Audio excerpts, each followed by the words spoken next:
Magandang gabi po sa inyong lahat. Nandito naman po tayong muli Alexander Lexter Jules para mag-update sa kung ano ang nangyari kanina sa Call Me Maybe. As expected, ang Kwela Eskwela episode ay napakasaya po. Mama was reminiscing when she was in elementary, kung kailan nagkaroon siya ng crush, kung kailan siya na-disappoint sa lalaki kasi binabrag na crush niya ang lalaki and crush siya ng lalaki. And yun daw ang pinakaayaw niya sa lahat ng lalaki, yung nagbabrag. Oh, kuha niyo na yan ha, Edward. Ayaw ni Maymay sa lalaking hambog. Ayan po. Which is hindi mo naman personality, I think. Kasi hindi naman kita nakita ang nag-brag ever since. And yes, may umakyat, may mga Maiden supporter, may Mayward supporter, may sa Dubai, may sa Bacolod. And it was such a great conversation again. And Dottie was with them. Umakyat si Dottie and she shared how sad her high school life was nung binubully siya sa school, which is not good kasi you don't have any right to bully anyone at all. Isa po yung crime sa Pilipinas and anywhere else in the world.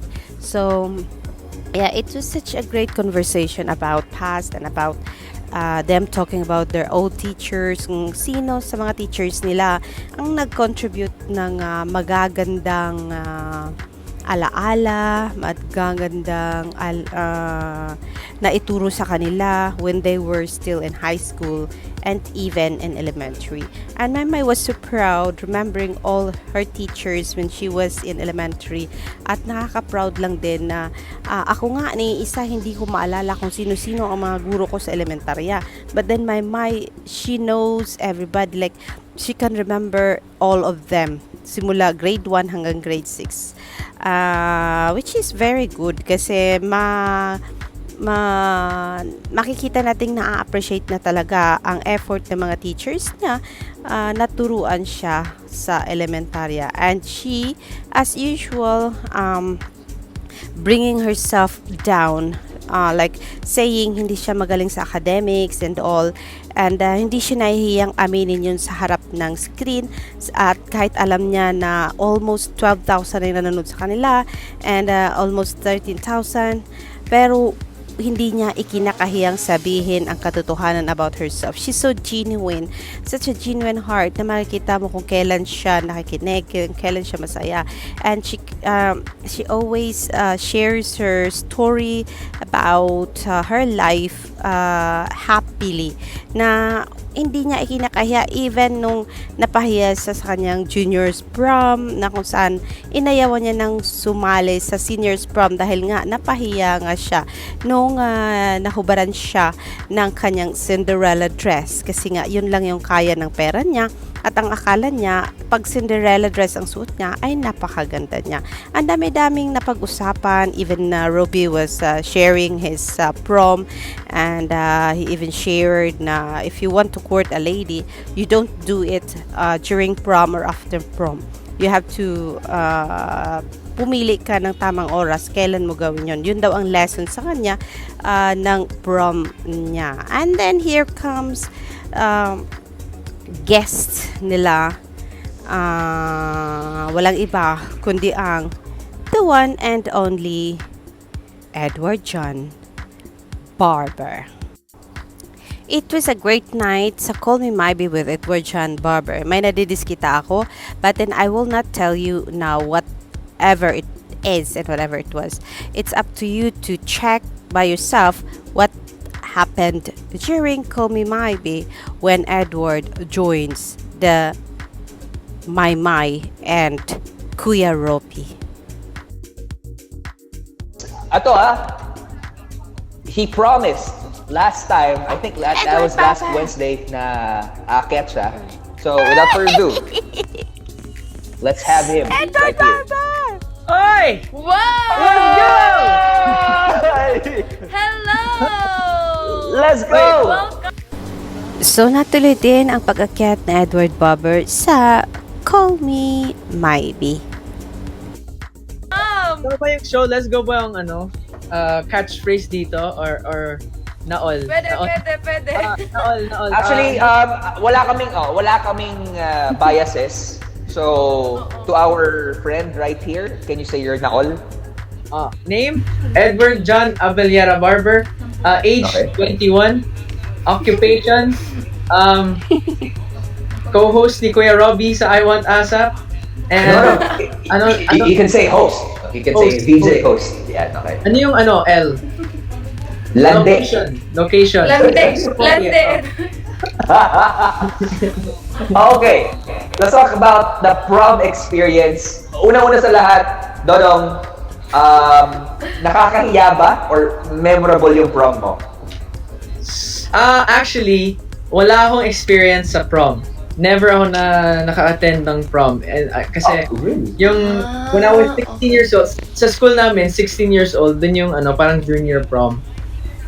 So, 'di ba nung nag-16 ako, so hindi ako nakapunta. Hindi mo naabutan. Hindi ko naabutan. Pero, every time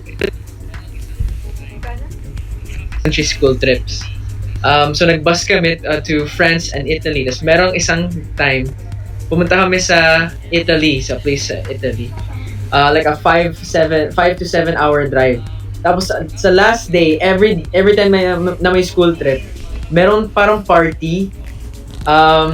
Tapos, nung time na yan, 13 years old kami. So, teenagers na kami.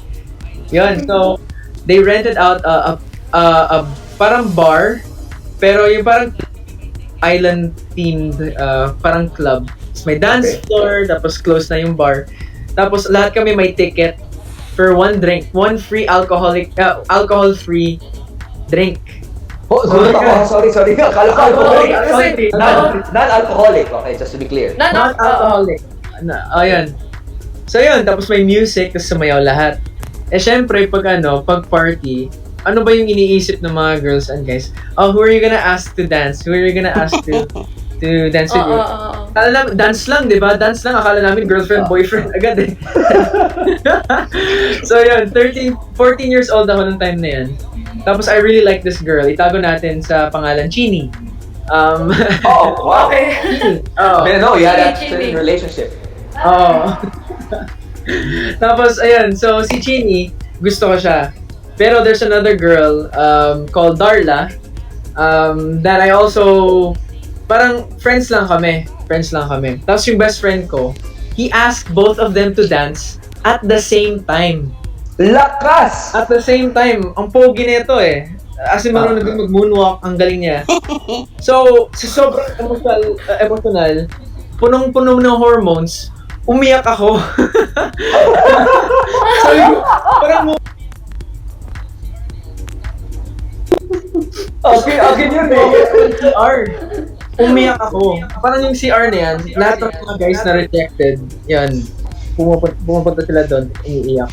Paglabas ko, lumapit yung isang girl na gusto ko sa akin. Sabi niya, sorry. Tapos sabi ko, do you wanna dance? Tapos hindi ko naisip, if I ask her to dance, I have to dance. Eh, hindi naman ako marunong sumayaw. So, alam mo yung move na gano'n, yung pa-side na wave na gano'n. Yun ang ginawa niya, tapos ginaya ko lang. Tapos parang yung pinaka-awkward na 15 seconds ng buhay ko.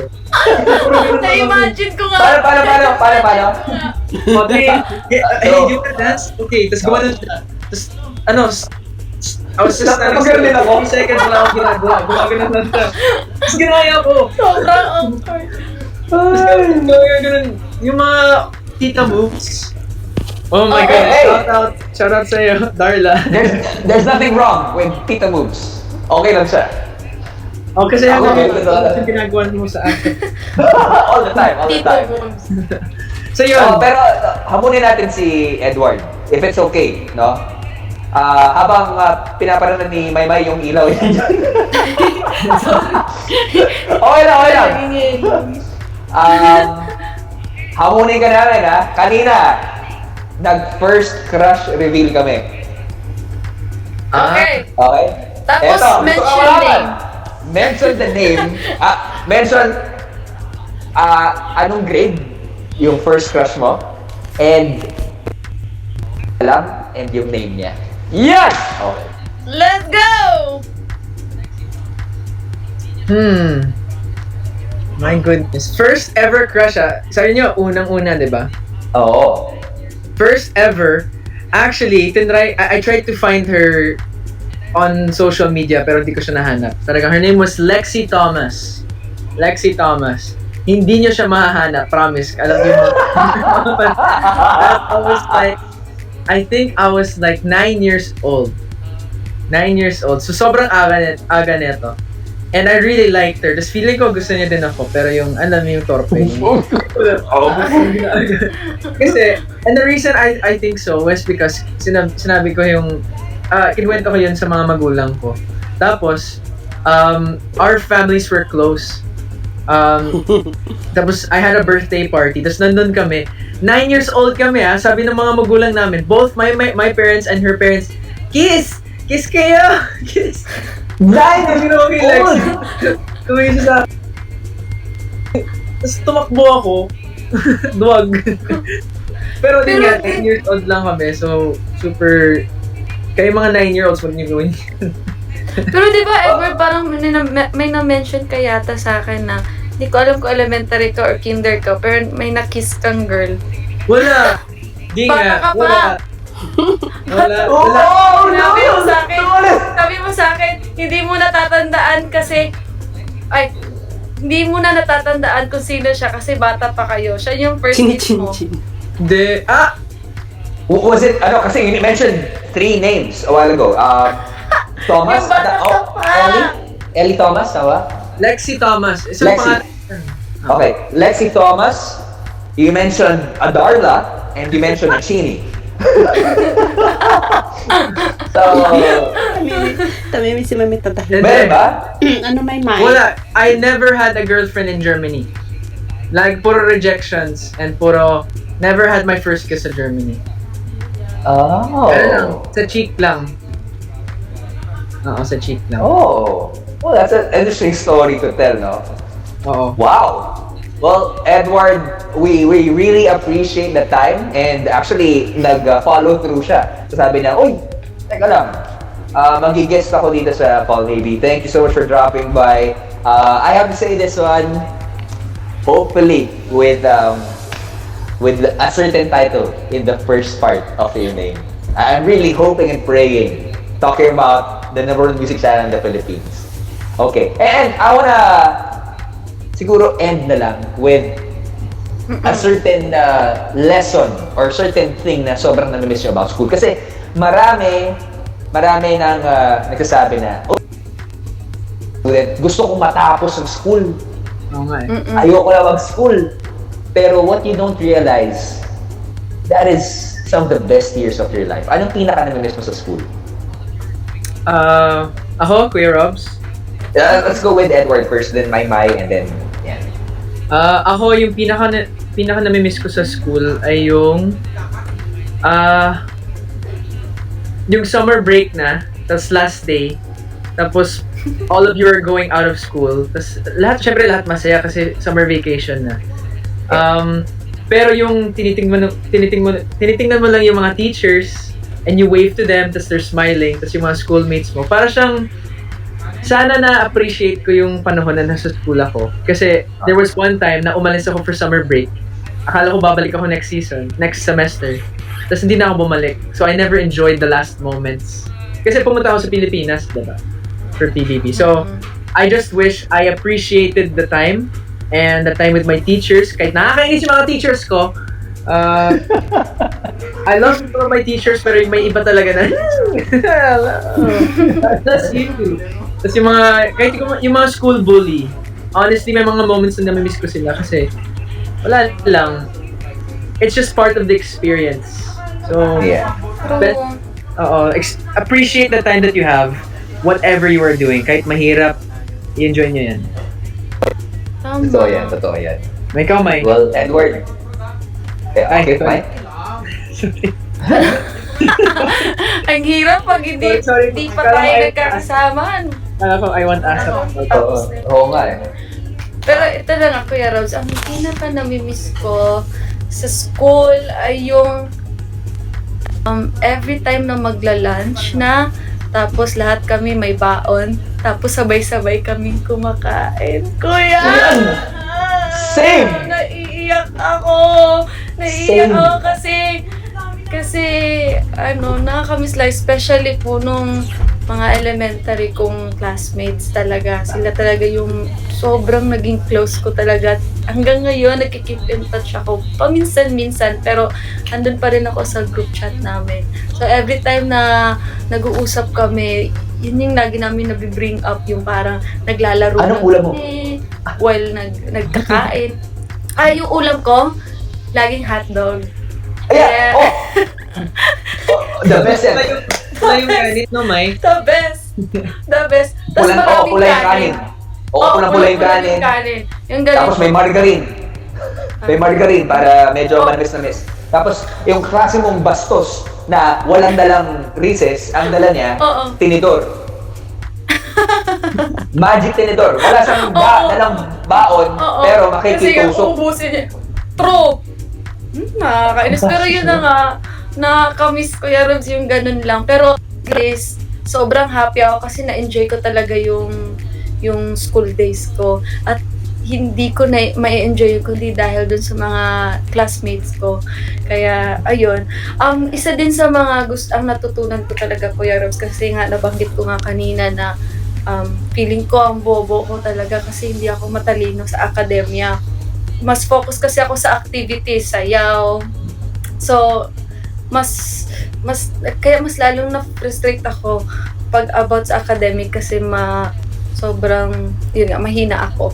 Tapos yun nga, sinabi sa akin ni Sir Jerwin na may iba't ibang kinds of intelligence. Merong musika, environment, at iba't iba pa. So, dun ko na-realize na kailangan mo lang talaga mahanap din yung weakness mo at yung strength mo at yung best place na yun para mag-experiment at kung saan ka talaga magaling ay para sa akin school talaga. At kapag nahanap mo na kasi yun, mas magiging passionate ka. Kapag mas naging passionate ka, mas matutuklasan mo yung best version sa sarili mo. Kaya gusto ko lang sabihin sa inyo kapag nasa school at keep learning talaga. Kaya, ayun, Kuya Robs, nakakamiss lang. Basta na-enjoy ko siya talaga. Hindi gaya mo, kaya hindi mo siya masyado na-enjoy. Oy, excuse me. Na-enjoy ko siya. Ako yung tipong klase mong nagre-review, pero hindi kita papakopyahin. Kaya ganito ako magsulat. Oo Bahala nga, ako dyan. very competitive ka kasi. Oo. Pero sana gunitain nyo palagi yung mga high school memories nyo, yung mga grade school memories nyo. Kasi kung sino kayo ngayon, yan isa sa mga parte, yan ang isa sa mga chapters ng buhay nyo na humubog sa pagkatao nyo. And also sa lahat ng mga students natin, always become students, not just of your schools, but students of life for life. Thank you din, Edward, sa pagpunta dito. Of course. I know, Edward, thank you. Things really quickly. Yung una, maraming salamat din sa favorite teacher ko. Nawala sa school, pero dito sa industry. Teacher Kuya Robbie.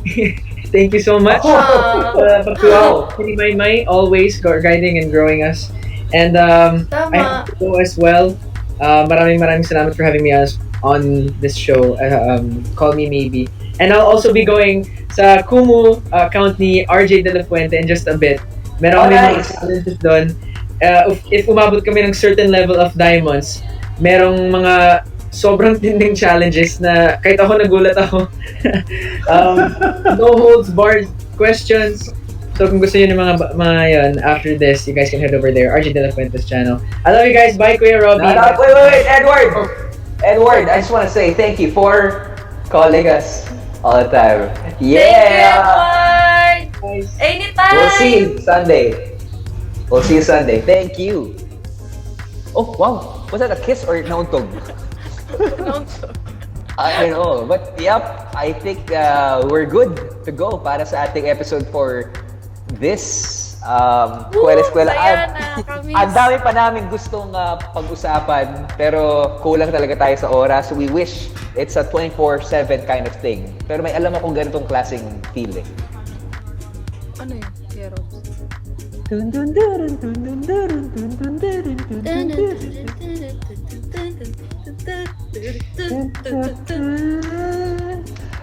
Alam mo yun? Oh, PBB? Ayan, mismo. Akala ko iba Oo nga. eh. 24/7 PBB at yan po ang ating pag-uusapan next week. Usapang housemate tayo. So, if you have questions, na kung paano mag-audition kayo, lalong-lalo na auditions will begin very, very soon. Please, let us know. Actually, kung meron po kayong gustong itanong po sa amin ni Maymay regarding PBB, lalong-lalo na kung 50 million diamonds, Grabe. sasabihin ko ang pangalan ni Kuya. Wow. Kuya, ngayon pala po, binoboto ko na po si Kuya Robby sa nominasyon. Ito, sige. Let's play the game. Okay, since kung okay lang sa'yo, Maymay, no?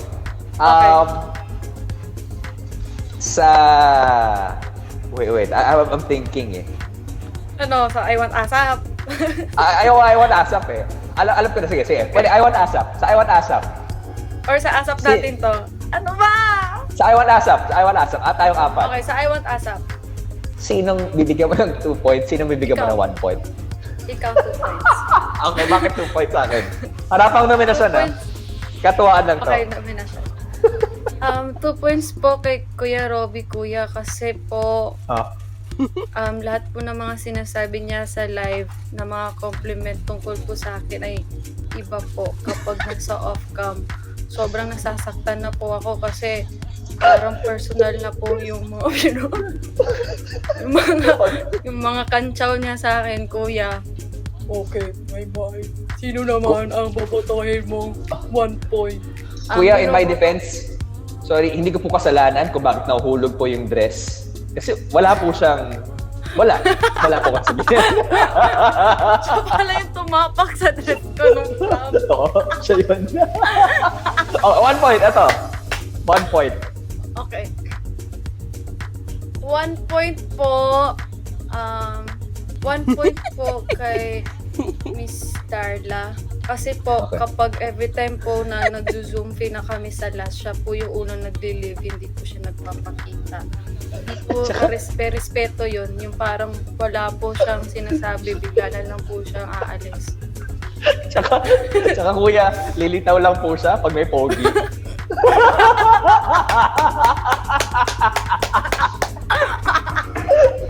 The best! Mismo! The best! Oo, tsaka lilitaw lang po siya pag may pa-picture kasama ng isang naguhubad na aktor. Ikaw, Ay, Kuya nako. Robs. Sino ang Ito to, katuwaan. 2 points. Okay. Okay. 2 points po, kuya. Binibigay ko kay Maymay Entrata. Kasi hindi na po na niya kailangan ang prize money kasi marami na po siyang pera at marami na po siyang naipundar para sa kanyang pamilya and also marami na po siyang talento para ipakita na sa labas. Kaya palalabasin mo ko? Kasi Oo. okay, sa tingin mo okay na yung buhay ko? Okay ka na. Kasi manalo man or matalo sa edition natin, panalo ka na sa buhay. Kuya Robby. Bigay mo na. Hindi Kuya Robby. Kuya Hindi, Big ibigay mo na sa akin Brother, ng title. In my defense. Ibigay mo sa akin ng title Kuya. kasi hindi pa ako nananalo. Dinaya nga ako eh. Pero panalo ka naman sa puso ni Ate Mikey. Ay! Of course. Of course talaga. At bibigyan ko po yung 1 point ko kay Darren Espanto. Dahil napipikon po ako sa kanya ng lubusan. Hindi ko alam kung bakit sobrang ganda ng boses niya, sobrang tinis. Tinry ko eh. Nagsuot ako ng brief na masikip, hindi pa rin kaya. But that is the feel na ibibigay po namin sa inyo next week. Kaya please, ipamalita na po itong episode for next week. And also, let us know kung ano pa yung mga topics na gusto nyong i-discuss. And please, kung meron po kayo mga clips para sa favorite eskwela memory nyo, send nyo lang yan kasi i-add po namin sa TV component. Alright? Maymay! Ang dami kong tawa sa'yo ngayon. Ako din, Kuya Ruby, sobrang nag-enjoy ako talaga. At sana po, kayo rin po, nag-enjoy kayo. Kita-kits po ulit tayo next week po, every Friday, 8 p.m. po yan. Ako po si Maymay Entrata. At ako naman po si Robby Domingo. And this is...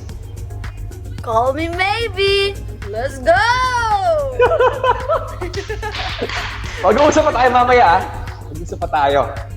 Saan? Tungkol saan? Sa crush na naman. Hindi, tungkol sa nahulog mong ano. Tama na. Ayaw pa na. Uy, wait lang. Thank you muna sa lahat ng gifters. Oh, yeah, of course. Ng Of course. diamonds at sa lahat ng viewers natin. Di ba, hiningi lang natin, Kuya Robby, ay 10K. Ang nandito po ngayon ay 13,000. Grabe. Yep, Thank thank you. Thank you so much. Maraming salamat.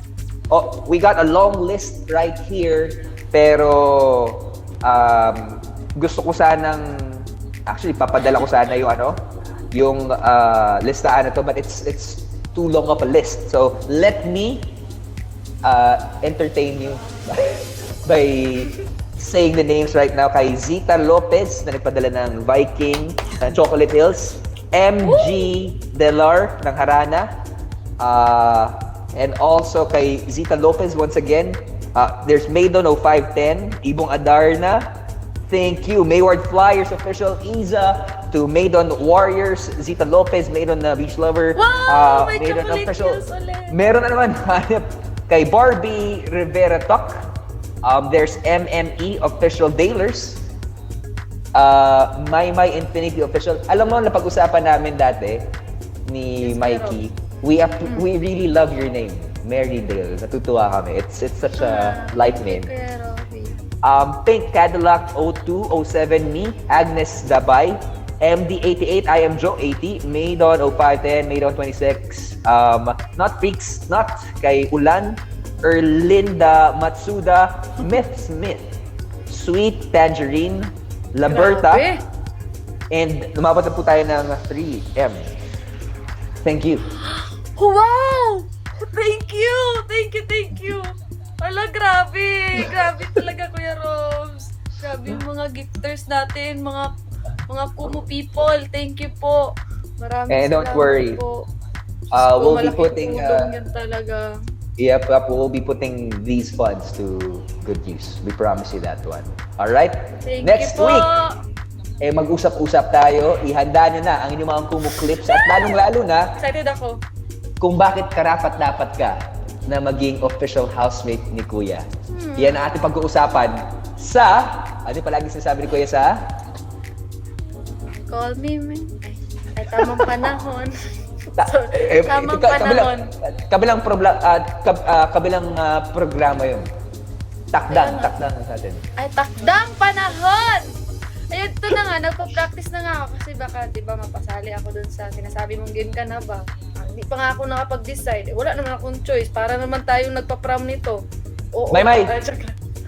Maymay! Okay, yes, Kuya Robs. Last na, before we No. go. Ito na yung No. last one, no? No. Can you Ano yun? just say, Okay. can you just say, practice lang. Okay. We will end that Okay, line practice. kapag nasabi mong, mga kapamilya, mga komunizen, bilisan na pagboto because you have 1 minute left to vote. Mga kapamilya, mga komunizens, bilisan nyo na po ang pagboto because you only have 1 minute to vote. 1 minute left to vote. 1 minute left to vote. Isa pa. Isa pa. Para handa-handa. Pero natutuwa ako. Tingnan natin. Okay. Ladies and gentlemen, 1 this minute is a preview left to vote. this is a preview of what you'll be seeing. Okay, nag-audition na din. Okay. Mga kapamilya, mga komunizens, bilis-bilisan nyo na po ang pagboto because you only have 1 left minute to vote. Ay, bakit? No, 1 minute. 1 minute left to vote. 1 minute left to vote. Ay, hindi pa rin perfect. Ano ba yan? Kaya third take one ulit. last. Third na Okay. third. Third na to. 10 naman yung season ng PBB. Kaya okay lang yan. Okay. Okay. Okay. Mga kapamilya, mga komunizens, bilis-bilisan nyo ng pagboto because you only have 1 minute left to vote. Perfect! Ako po si Rob Domingo. Ako po si Maymay Trata and this is Let's go! We'll see you next time. She is ready. you. She is ready. Bye-bye. Bye-bye! Thanks, guys. Good night. Third and 7, 3, Oh. 1. That is a wrap. I have headache.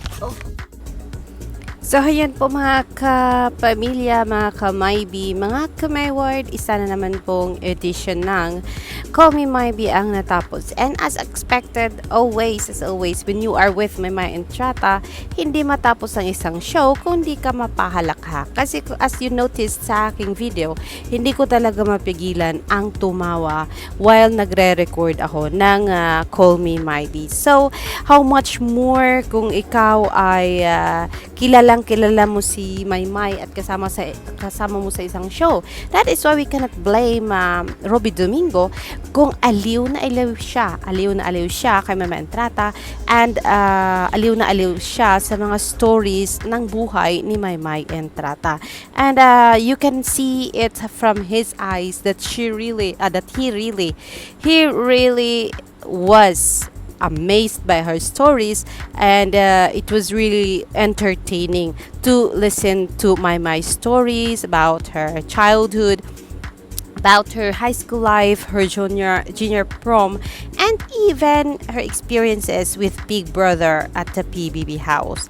When they did the voting of the housemates, napaka-cute po pakinggan at napaka-cute po panoorin. It seems like bumabalik sa alaala natin ang buhay ni Maymay and Trata and Edward Barber when they were in PBB. And it nothing, like hindi mo mababayaran ang tuwa at galak na bigay at dulot ng PBB when Maymay and Edward was there during PBB Season 7. And yes, we are so excited para sa next topic next week on Friday. It's gonna be PBB house and PBB housemates and how to audition na maging housemate ni Kuya.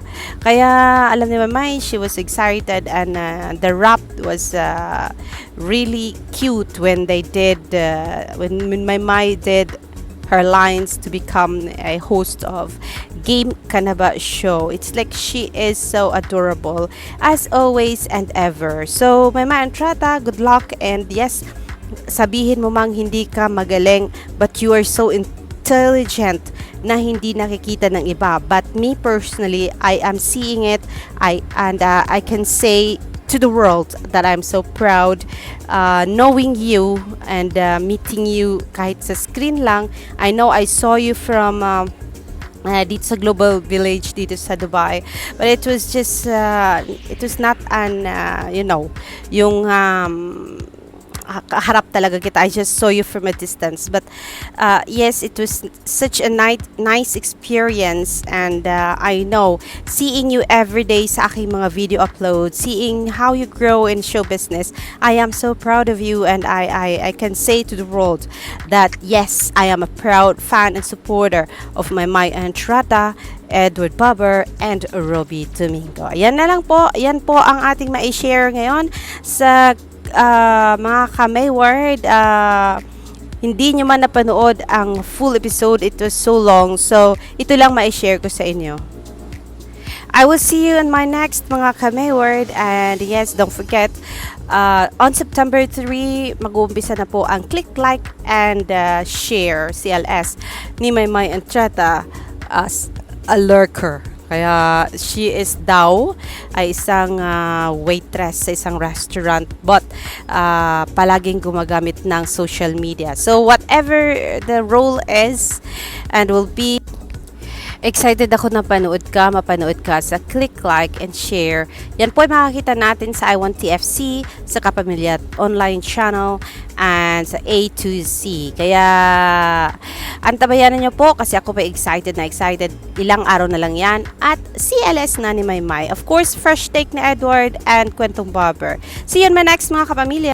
I don't ever slow up, no I don't take shit. I got no love for the fakeness. If you wanna play tough and wanna hate this, I'll always show up.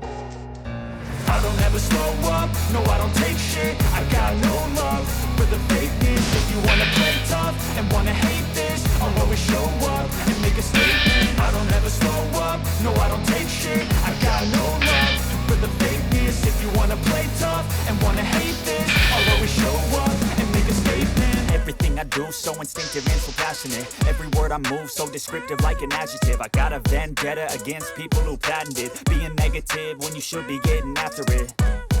I got facts over tracks. This and that, spitting slow, spitting fast. I could roast, I could gas, think I'm okay at last, but I don't know if that can erase all the past and the pettiness. A reflection of the emptiness, hilarious. You think you're worth my time, you're delirious, mysterious, because you are behind a fake exterior, inferior. You know I'll always be a bit superior. Get off of me, this ain't no humble brag. I want you to hear words, you can say them back. I want you to feel